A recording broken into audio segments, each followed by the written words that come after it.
Step beyond the self. A vast world awaits by Xuefeng. The self is a mechanism of self-protection. It exists to shield us from harm and allow the self to recuperate and heal. However, in trying to protect itself, the self also limits development, confining us tightly within a narrow world. If we do not step beyond the self, we will never be able to unleash our full potential, nor will we ever bloom into the most splendid flower of humanity. Similarly, we will never fully enjoy the rich and varied life that is inherently human, nor will we be able to serve others in society effectively. A silkworm spins itself a cocoon in self-defense, but if it never breaks free from its cocoon to transform into a butterfly, it will eventually suffocate within its self-imposed confines. Why do some people suffer, become indignant, lose hope, or even commit suicide after a breakup? It's because they have not stepped out of themselves and remain blind to the vastness of the world.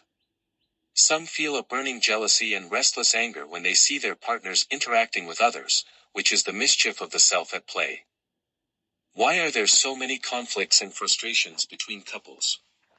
Is it because there is something inherently wrong with their qualities or abilities? Not at all. The root cause is that marriage traps them within the confines of the self, seeing their partners as personal possessions.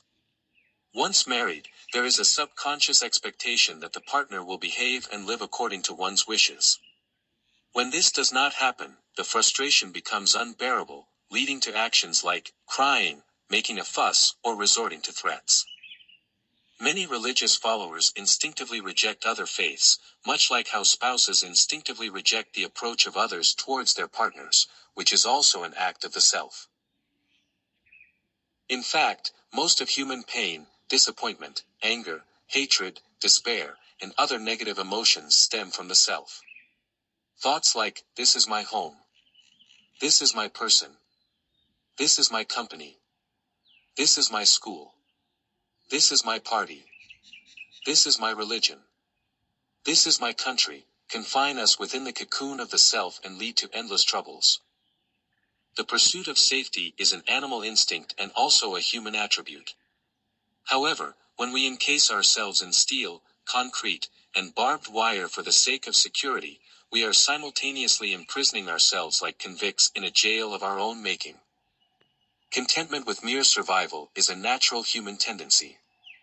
Once this becomes a habit or a fixed mindset, it has enormous power and magic to bind people tightly to a chariot of suppression and abuse.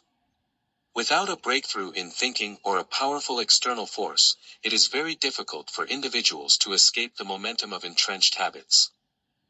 Thus, the best solution to resolving conflicts is to elevate consciousness, change thinking, and transform awareness. Once awareness is transformed, many of life's pains, troubles, and dissatisfactions can vanish as if by magic. It's like dealing with flies. No matter how many you swat in a day, no matter how diligently you work at it, the effort is always less effective than removing the source that attracts the flies in the first place. Instead of being busy swatting flies all day, it's better to clean the environment.